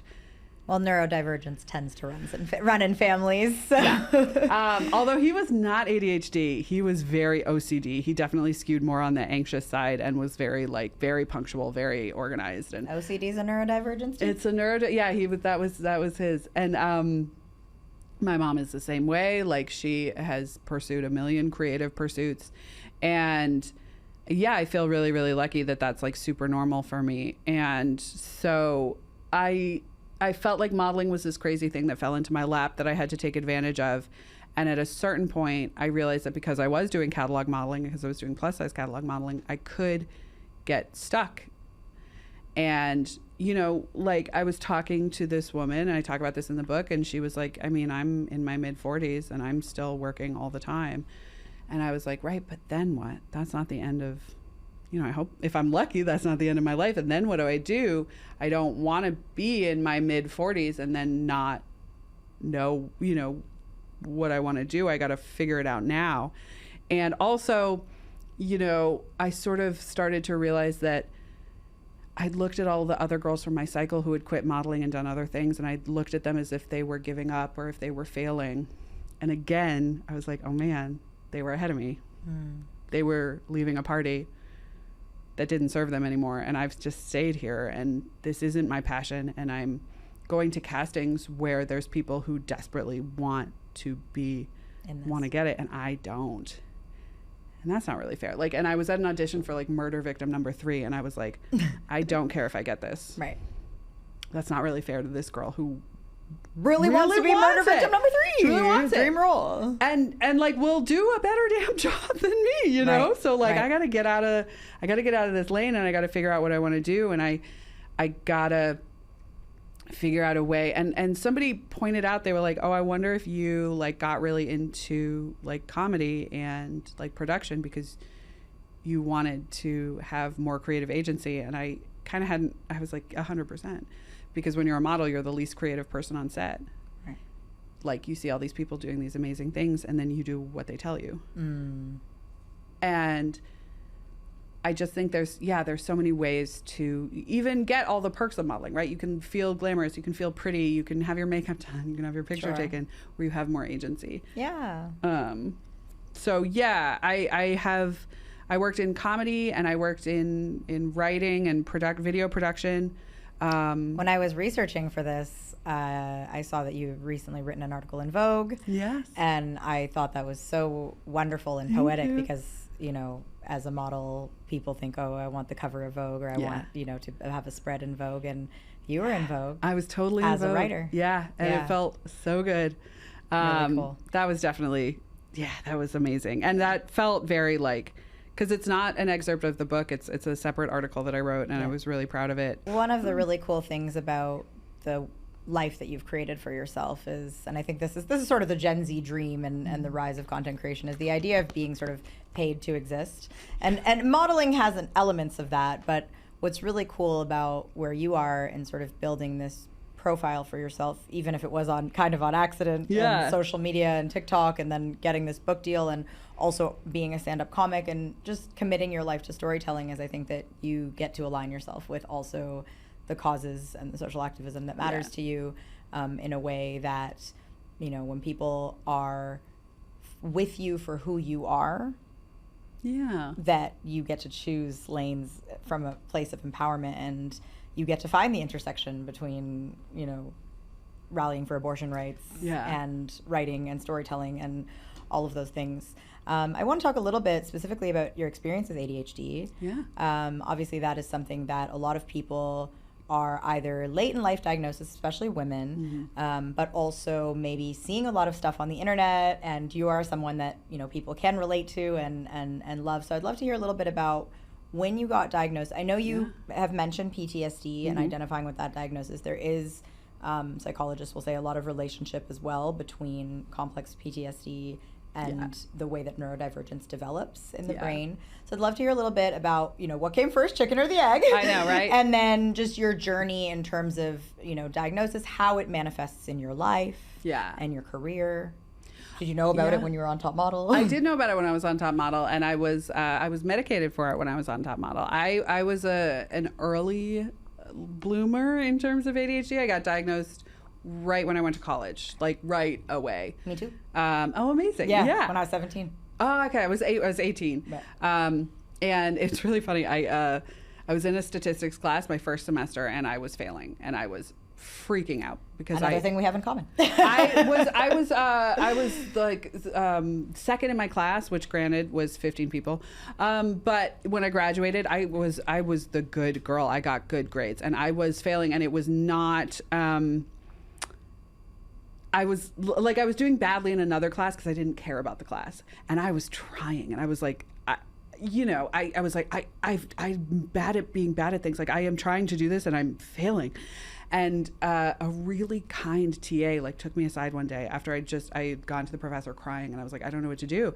And he was like, listen, I actually think you should go to disability services because you switch numbers all the time. That's why you're getting things wrong. And I think that's why you're understanding the concepts, but you're getting the answers wrong. So like, go and see if you can get diagnosed with with something. I call those our ADHD angels. Truly an angel. So I went to disability services where I actually worked as an administrative assistant, and I was like crazy that it never occurred to me. But I went and I met with someone, and they were like, look, the test is $800 and your insurance won't cover it. But having sat here with you for 15 minutes, I do feel like I can diagnose you with ADHD. Wow. And it was a psychiatrist, and he was like, I mean, we'll do a formal intake session, but like, and we'll do the test, Confirm. but like you're in. And I was like, whoa. And no one was surprised. Right. No one that knew me. I was not like, I did get good grades, but I also lost my shoes. You know what I mean? Well, little fun fact is that I like to have people on the show who are neurodivergent or who I suspect are neurodivergent. No. And that's kind of, you know, it's not a criteria necessarily, but differently minded, creatively minded people. But for the viewers, I did, and you can confirm this, I did confirm this morning about your diagnosis. And so to me, the fact that you're saying that there was no, you know, I try not to diagnose others, but I was like, I'm sure this fits the profile after spending about an hour with you. Yeah. It comes across, you know what I mean? And it's, someone pointed it out the other day. I made some Instagram story where I was talking about how I took steroids for the first time. Have you ever taken them? No. Listen, they're amazing. Okay. It was like for like prednisone. Yeah. It's not like not like for bulking up, for like curing a cough. Yes. But I was like, this is amazing. My ADHD has never been quieter. There's a crow over there. And my friend was like, girl, in what world has your ADHD never been better? Like it. And I was like, is that not? And I had to like go back and watch, and I was like, well, that's humbling. That's really humbling. Right. I really thought, I was like, my ADHD has never been better. My brain is so quiet. Crow. Yeah. Outside. But yes, so I was diagnosed in college, and then no one was surprised who knew me. But I've been taking medication since then, and took it right up until I was, you know, trying to get pregnant, and went off it for pregnancy and postpartum. Whenever people ask me if I want to have kids, it's my immediate answer. Like, I actually don't have the answer about my true desires. But the idea of getting off my medication for 9 months while dealing with pregnancy hormones and all the other things you have to do as a pregnant person, like remembering doctor's appointments and various vitamins, and working, does not really strike my fancy. It was rough. And what was crazy is after the baby was born, then I breastfed, so I couldn't do it then. When I was done breastfeeding, and I was in my head about going back on the meds, and I was like, I took them for years. Like, why do I have this stigma of like, oh, I don't want to do it. I want to white knuckle it. And I met with a new psychiatrist who was amazing. And she was like, listen, just doing this intake, can I ask you something? If your mom, because I was like, I want to be able to just do it. Like, why can't I just do it? Why can't I just like figure everything out? And she was like, if your mom could have taken one medication to be a better parent, would you have wanted her to take it? And I was like, shout out to those professionals. They just put things in a way that you go, I can't possibly ignore you now. Okay, fine. Shut up. Yeah. All right. Is that still available to my mom? Yeah. Like, can we make that happen? Right. Do you know what I mean? Like, right. Yeah. You are a new mother. Yeah.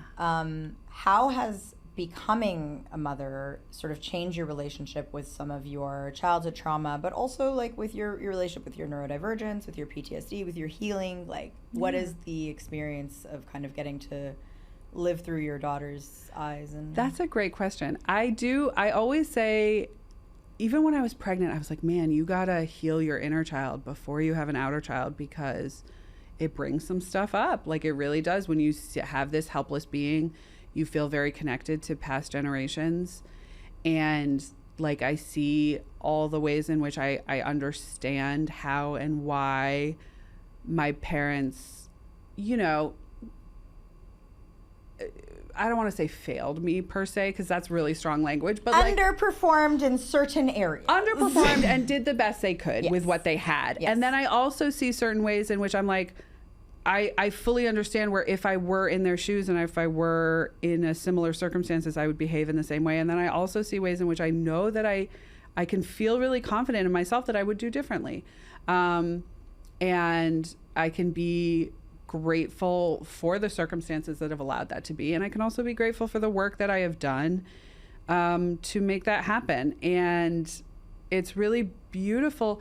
I've just had so many realizations about my body that I wish I didn't have to have a kid to have. You know what I mean? And it's like I said earlier, like, oh, what would you say to your younger self? Nothing, that bitch wouldn't listen. But this, I really wish I could just shake. You know what I mean? For sure. Because I always was like, well, I want to love my body, but it hasn't like done anything amazing, right? I haven't run a marathon. I haven't had a kid. And then I had a kid. It did this amazing thing. And I was like, why the fuck did I need it to have a kid to love it? Right. That's crazy. Why do you? And a lot of women don't love their body after they give birth and spend the next however many years of their lives resenting their post-birth kid body and their postpartum body. But I feel that the changes are hard, right? Like, I am someone whose literal job it was to be attractive, and I walk around in the world in a very different body now, and I get very different reactions. Like, everyone treats me differently, and that's okay.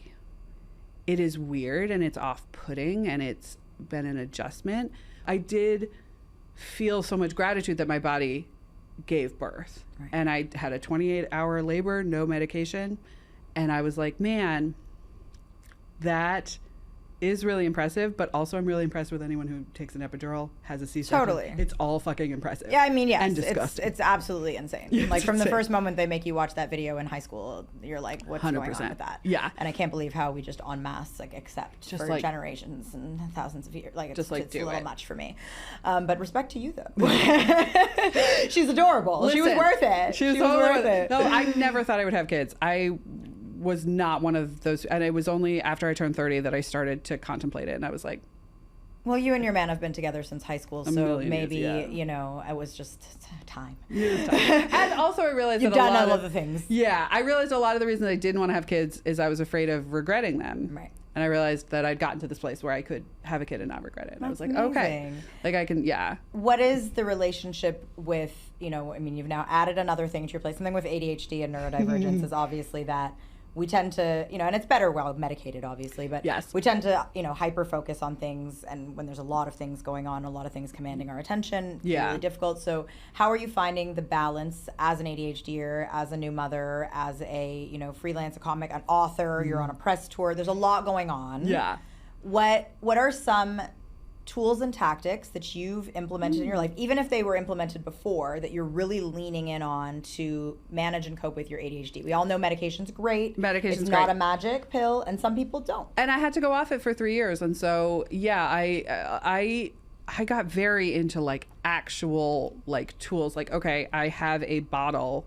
I have a special cap that I put on all my medication and vitamins that tells me when I opened it last. Ooh, I'm gonna need that. Proprietary trademark. Let's trademark it. They make it. Listen, and it's amazing. You can get all different sizes. You can get it for any type of like bottle. Okay. And I swear to, I'm like, I want this on literally everything in my apartment. When did I last touch this? You know what I mean? Like, but it'll tell you. So I was like, I need that, and then in order to like make it so that I could write, because I wrote a lot of the book not on Adderall, which in like a state of hyper focus. Well, I love deadlines, and having an editor, you get deadlines. And I told her early on, I was like, listen, I need you to be really firm with the deadlines. Like, and so, yeah, a lot of communication with whoever you're working with, to just be like, this is how I work best. And I also told her, I was like, listen, if you give me a deadline, like if you say, can you hand this in on this date, I will send it to you at 5 p.m. If you need it before 5 p.m., I need you to tell me the day before. Right. It can't be noon. It can't be 10 a.m. It can't be,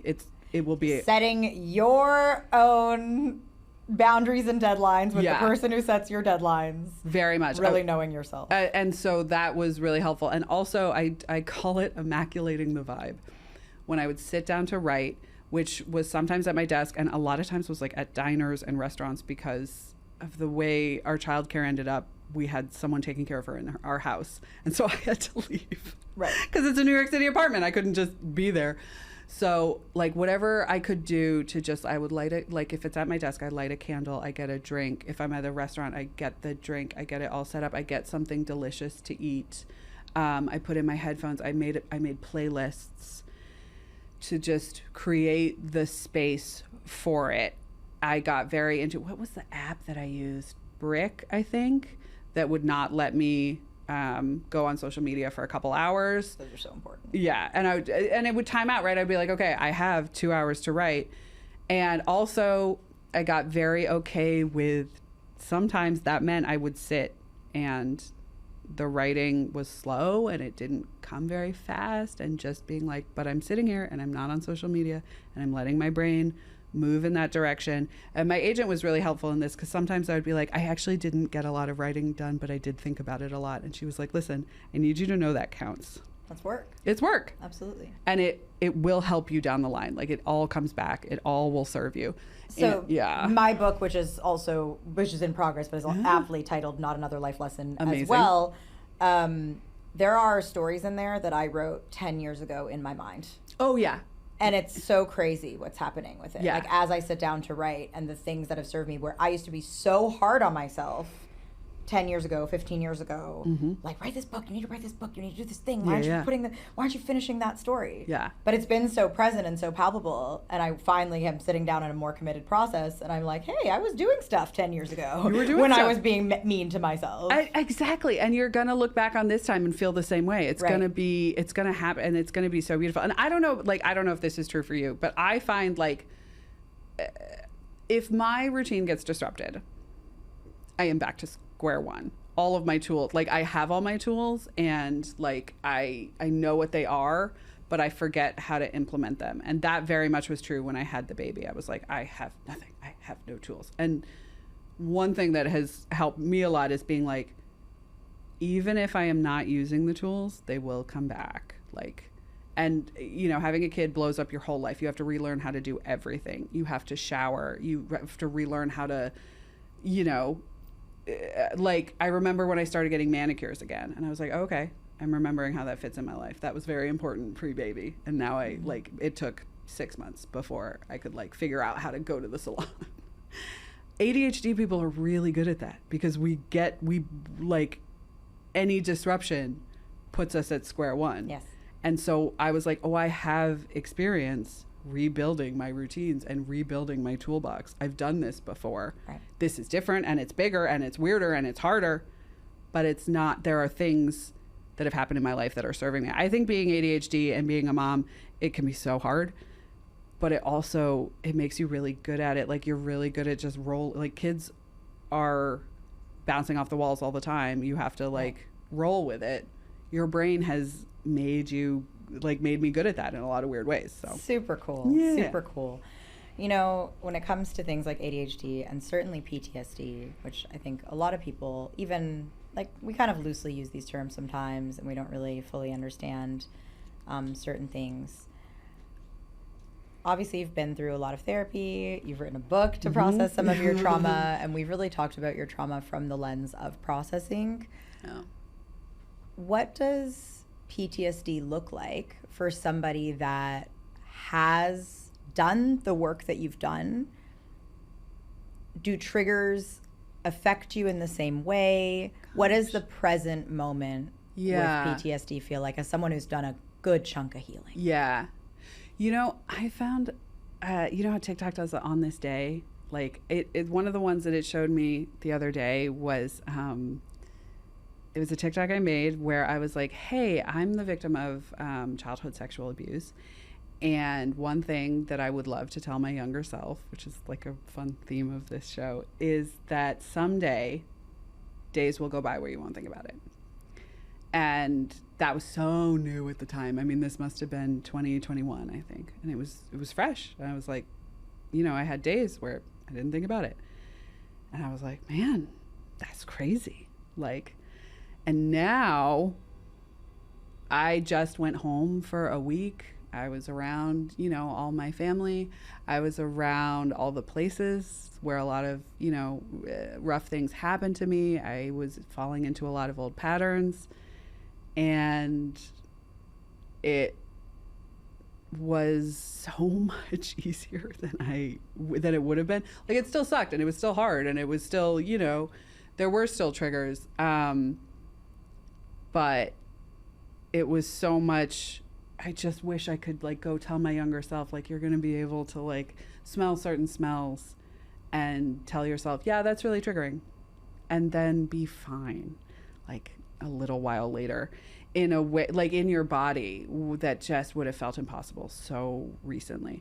So yeah, I mean, and that's another way that parenthood is sort of helpful, because it gives you, like, you just have to move on. You just have to go do the thing, and then you process when you can. And I'm so lucky that I did so much work that when I am able to like have the time to process, I have all these tools. And I have all this support, and like, you know, I wrote a little bit about what happened with my stepdad, and it meant a lot of people reaching out. And that would have been my absolute nightmare even, I don't know, 5 years ago. If you were like, people will send you emails and texts about your stepdad, I would have been like, people from your like life. Yeah, you know, not like people fans. were like, hey, I didn't know that happened, and that's really hard. I'm so sorry. And that's such a kind thing to do. Right. And 5 years ago, it would have fucked me up. Just to be like, don't talk to me about you. I can't talk. And instead I was like, man, I don't really know how to respond to those. I'm going to just say thank you. Beautiful. Kind of like the picture, the distance from seeing the picture, right? Yeah. It's like, it's there. Yeah. And there's a separation that allows you to kind of hold it, but not be controlled by it. Yeah. And it is wild though, because you see, like, my daughter is 3, and I think about certain things that happen to me when I'm that age, and I'm like, she's so little. And I know that she's going to hit other ages where it's going to be hard, right? And I'm going to be like, she is so young. And because the thing is that then you have to acknowledge how young and helpless you were. And I certainly like to go back and be like, well, you know, I was really annoying, or I was this, or I matured really young. And we like the blame. Have the blame, the empathy for other people, the wanting to create a narrative where it's okay. And then, but then when you see a kid and you have to, you're like, oh, I would probably be in prison if I found out someone was doing that to your daughter, who I've met once. 100%. That girl is right, just the most innocent angel sweetheart I've ever met, and I could not process that.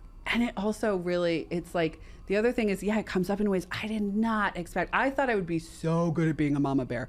I thought I would all my people pleasing instances or inclinations would go out the door, and they don't. Right. You have to you have to choose what kind of mom you want to be, and you have to really work at it. Like, somebody hugged her and she didn't want to hug them, and I didn't say anything, and I was like, oh, okay.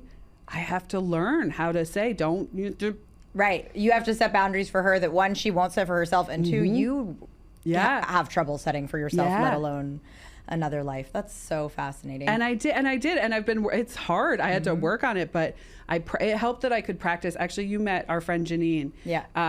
Esben and I had been like practicing a lot, like, oh, if you don't want to have a hug, it's okay. And she said it to Janine, and I was like, yes, okay. That's so incredible. Yeah. It's probably my favorite thing about watching my own friends become mothers. It's like you're healing your own inner child through the parenting of your child. Yeah. And we have so many more terms. And even from, where we started this interview, and you didn't have terms about body positivity or different things and how to embrace things.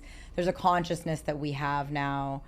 Yeah. From the healing that we've done, that generations before us just didn't have that language, didn't have that healing available to them. Yeah. And we can parent in a softer, more beautiful way. My nephew's 4 years old, and he has really a lot of trouble with transitions, and he gets really stressed and really frustrated. Yes. And he has this therapist, and my brother and my sister-in-law have the tools, and they go, "Are you feeling frustrated?" And he goes, and they go, "What do we do when we're frustrated?" And he goes, like he knows a deep breath. He knows a deep breath. Yeah, Esben knows God a deep breath. knows what would have happened with my life had I known how to take a deep breath. Can you imagine? At 4 years old? No, I can't. I literally cannot. God, like all I knew was a deep scream. A deep silence. Just was absolutely. Exactly. Yeah. Thank you so much for your vulnerability, your openness. I mean, starting with the book. Forget the interview. The book is so amazing. You have to get this book. Whether you were a fan of the show, whether you're a reality TV junkie, whether you are processing your own trauma, whether you've had childhood trauma, whether you're struggling with body image, like, this book is for so many people. It says so many things. It does so many wonderful things.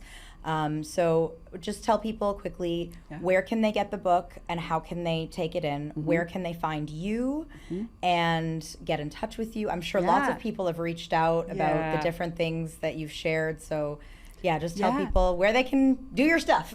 Anywhere that you buy books, you can search for You Want to Be on Top, but also youwanttobeontop.com will take you to a link, which will take you to any of the various book resellers. And you can find me at Sarah B. Hartshorne on all the platforms. And if you go there, there's also a link where you can buy my book, and I'm always posting about it. So we will have all of the links in the description here. Thank you so much for coming and for being with us. We appreciate it a lot. And I'm just so excited that your story's out there, and for the next chapter of everything, the comedy, the social media content, the next book, I'm really excited all for of that those one. things. Yes, exactly. So we know that the brilliance has just begun, and I'm so excited. So thank you for coming on the show.